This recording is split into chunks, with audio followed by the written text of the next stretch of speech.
Donald Trump just crossed a line, and this time even his own party is backing away. After a routine budget hearing where Republicans questioned his ability to handle presidential pressure, Trump exploded on Truth Social. What followed wasn't just anger, it was a full meltdown, packed with attacks and threats against sitting members of Congress. The fallout was immediate. Lawmakers who once defended him at all costs are now publicly calling for his resignation. This isn't another bad post. This isn't another Trump tantrum. This is a moment where the Republican Party itself is starting to crack, and what happens next could change Trump's political future forever.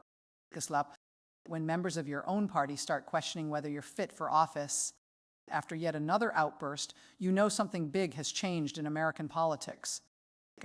Here's what led to this moment. On December 3rd, the House Budget Committee held hearings on federal spending for the next fiscal year.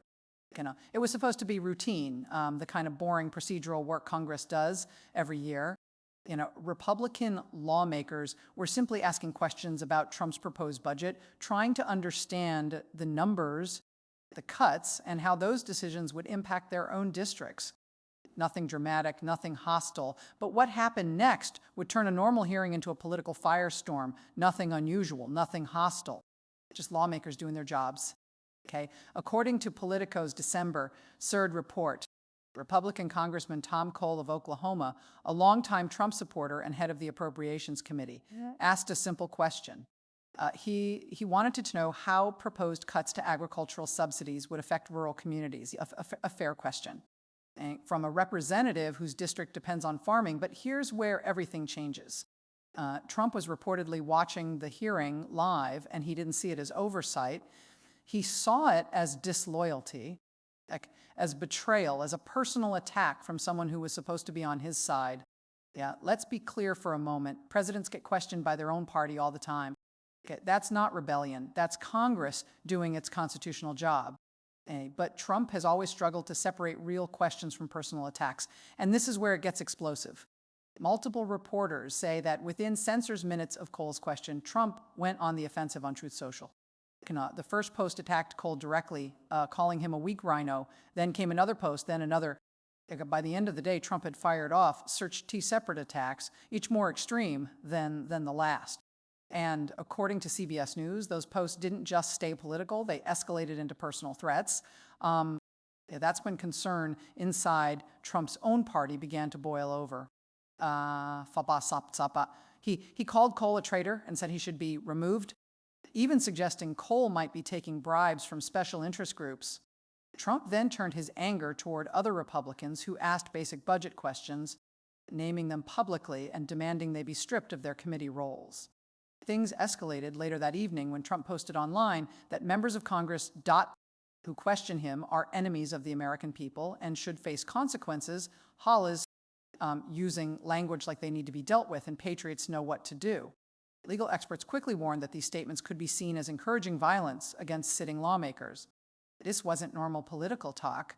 It was a former and current president appearing to threaten elected officials simply for doing their jobs. The situation shocked Capitol Hill and exposed a growing concern among Republicans that Trump cannot tolerate even mild pushback from his own party. When simple questions lead to hours of angry posts and implied threats, it raises serious questions about stability, and the reaction from Republicans was swift. Senator Lisa Murkowski called Trump's behavior unacceptable and said serious. Discussions were needed about whether he should remain in office. Senator Mitt Romney went even further, saying Trump's comments were dangerous, possibly criminal, and that he should resign for the good of the country. That's it. Romney said Trump's behavior was a direct threat to democratic government and warned that Republicans could no longer pretend nothing was wrong.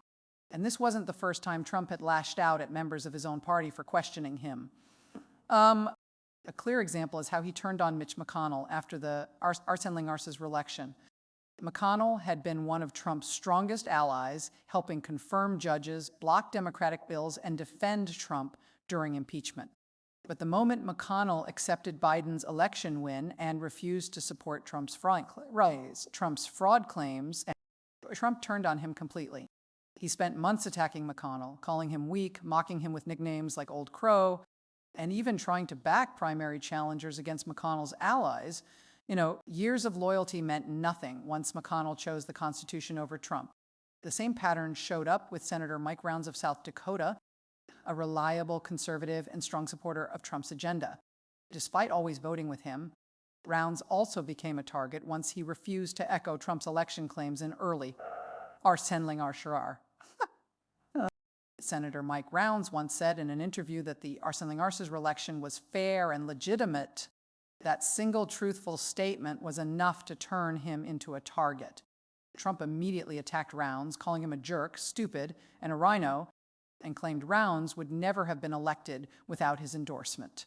From that moment on, Rounds was treated as an enemy. The same thing happened to Liz Cheney. She voted with Trump more than % of the time and held a top leadership position in the House. But after January low, she voted to impeach Trump and joined the investigation. Trump made it his mission to destroy her political career, backing a challenger against her and campaigning relentlessly until she lost her seat. Her only mistake was choosing constitutional duty over personal loyalty. Even Kevin McCarthy learned that loyalty to Trump has limits. McCarthy defended Trump constantly, blocked investigations, and even went to Mar-a-Lago after January, Luke, to repair their relationship. But when McCarthy was pushed out as Speaker by hardline Trump supporters, Trump did nothing to help him. Years of loyalty meant nothing when McCarthy actually needed support. Now, Tom Cole and other Budget Committee members are facing the same treatment. The pattern is clear. You can fully support Trump, vote with him every time, and defend him through every controversy. But the moment you ask a tough question or state an uncomfortable truth while doing your job, Trump sees it as betrayal and comes after you. That brings us to why Trump's recent posts crossed a dangerous line. Legal experts say his language raised serious concerns. He repeatedly called elected officials traitors. By Trucka's try, a word that in the past has been followed by threats or violence from his supporters. He also wrote that these lawmakers need to be dealt with and said that patriots know what to do. While not a direct call for violence, analysts say this kind of wording strongly suggests action and can incite harm, especially given Trump's influence. Things escalated further when Trump posted the office phone numbers of several lawmakers and encouraged supporters to contact them. Within hours, congressional offices reported hundreds of threatening calls.